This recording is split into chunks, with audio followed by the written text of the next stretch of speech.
Hey everybody, I tried to go live at 10:30 for my coffee chat and there was no connection. So, um, welcome to a coffee chat with Jen. I'm so excited that you're here. I have transitioned from being a physical therapist for the past 20 years to being a certified life and mindset coach after battling burnout and overwhelm in healthcare for over 20 years as a physical therapist. And life coaching really kind of was pivotal in my own transformation. I hired my life coach over 5 years ago and had such an amazing transformation that I decided to get certified to be a life coach so that I can help women just like I was and just like you overcome people pleasing, procrastination, and really kind of put those patterns behind you so that you can live the life you've always wanted, so that you can be on your priority list, so that you can kind of make your vision your reality, right? And putting yourself back on your priority list. If this resonates with you at all, drop a heart, share some love.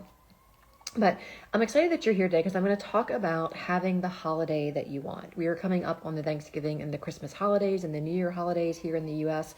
And so often as people pleasers, like the holidays can lead to a lot of resentment and a lot of like anxiety and actually like just exhaustion because we give so much of ourselves during the season to make everybody else happy that we don't end up having the holiday that we want. So I'm here today to kind of help you set some intentions for the holidays moving forward. Next week's topic is going to be more about boundaries you can set around the holidays to really make sure you get that holiday that you want. But for now, we're going to talk about setting intentions for the holidays, okay? So if you're somebody who finds yourself saying yes too much, like bending over backwards to make everyone else happy, or maybe feeling completely drained by the time the holidays are over, then this topic is for you. Let's talk about how we can approach the holidays a little bit differently this year.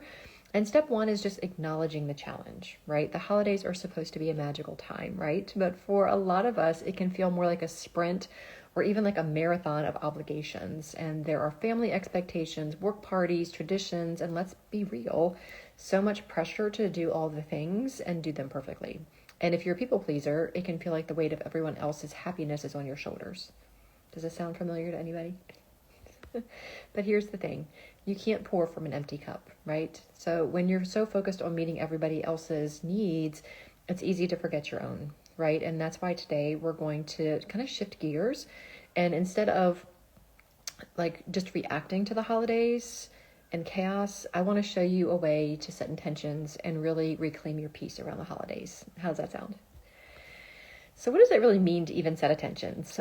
Setting intentions means it's getting clear about what you want, what matters to you. And for most people pleasers, most people that I talk to on my complimentary calls and even in my group coaching, like they don't even know what they want anymore. They've had so much history and so much programming to be people pleasers that they don't even know what they want anymore. So the first step is like really actually recognizing like what would an amazing holiday look like for you, and kind of diving into that. And it's about making choices that align with your values and your priorities around the holidays. So it's not about being selfish. It's about showing up as the best version of you for yourself, but also for everybody else that relies on you.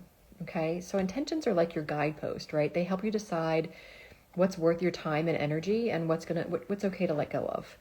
For people pleasers, that can feel really uncomfortable, right? That can feel really uncomfortable to kind of put yourself first. And you're so used to saying yes to everything, it's kind of hard to start saying no, right? I get that uncomfortableness for sure. But I'm giving you permission, not that you need it, I'm giving you permission to prioritize your own joy and peace this holiday season, okay? And when you do that, you're actually going to be able to give and serve at a much higher level. So as you're hopping on live, I would love to have you say hello or wave or drop a heart, and let me know if you're ready to have a holiday that you want, right?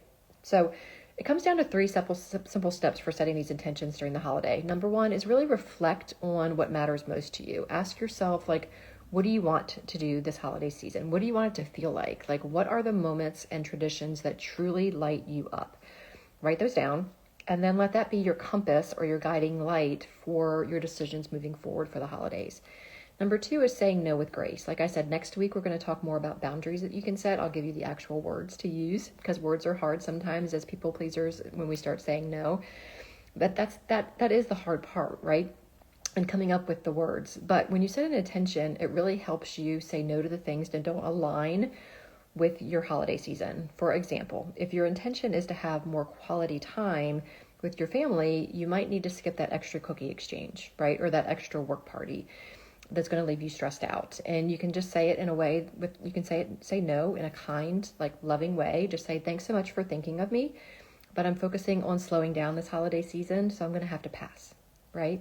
See, grateful, but firm. Okay. The next thing that you can do, step 3, is really create a space for this rest and joy. You don't have to fill every moment with plans and gifts and to-dos and caroling and lights and all of those things. Leave some room for the things that make you happy, that make you feel rested, like curling up with a book, sitting by the fire and having a glass of wine or a cup of tea, like going for a coffee date with a girlfriend, taking a car ride to go look at lights. That's something that my family loves to do and we all enjoy, although my teenagers are kind of growing out of that. But really just figuring out what's going to make this holiday season special for you, and then help make the rest of your decisions around those intentions. So I'm going to invite you now to just, if you're wondering like where to even start, I've got a couple of journaling prompts for you, and they'll be in the post of this live on Instagram here as well.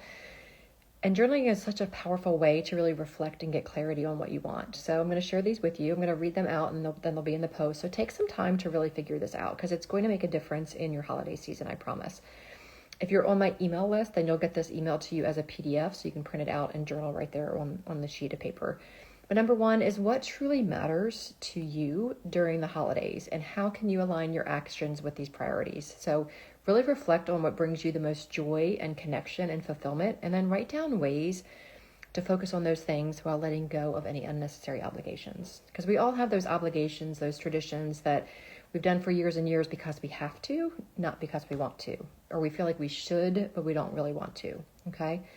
This is the year we're going to start letting some of those things go. For my family, it was Christmas cards. Like, we gave them year after year after year because we thought we had to. And then one year, I believe it was like the first year of COVID, like we just forgot. Like, it was January 1st and we're like, crap, we forgot to do a holiday card.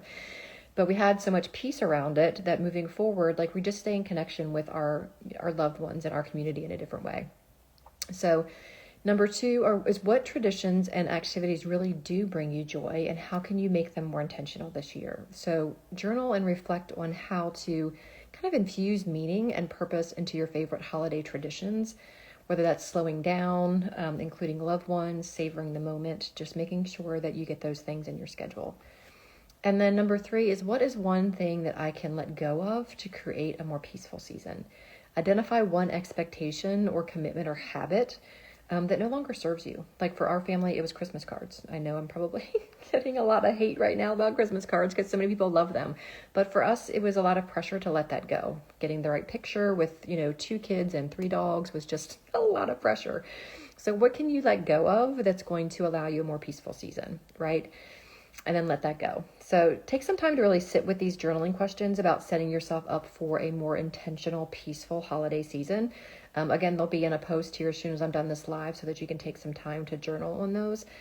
And because you deserve the holiday that you want, right? You deserve a holiday that makes you feel good. You deserve a holiday that at the end of it, you feel like you really enjoyed it, not like you need a holiday from your holiday, okay? So if you enjoyed this little mini session on intentional holiday, setting intentions around the holiday, I would love to invite you to hop on a free personalized life assessment session with me. And this is just a phone call. Like, it could be anywhere from 30 to 60 minutes. It all depends on what all you want to talk about. And we really just kind of dive into what's going on in your life and how I can help. So typically I'll guide you through a couple of questions and really kind of feel you out as to what you may be struggling on or what you want more clarity on. And by the end of the call, you'll leave with like 3 to 4 tangible things that you can do to move forward in your life. One of those may be to work with me as your life coach, or maybe not. We may decide that that's not a great fit for you, but you'll still leave with some to-dos to make your life better moving forward. What this isn't going to be is a high-pressure sales call, right? That's not what I do. I just love getting on the phone and connecting with people, and really just figuring out how I can help and serve you and give you a couple steps to move forward.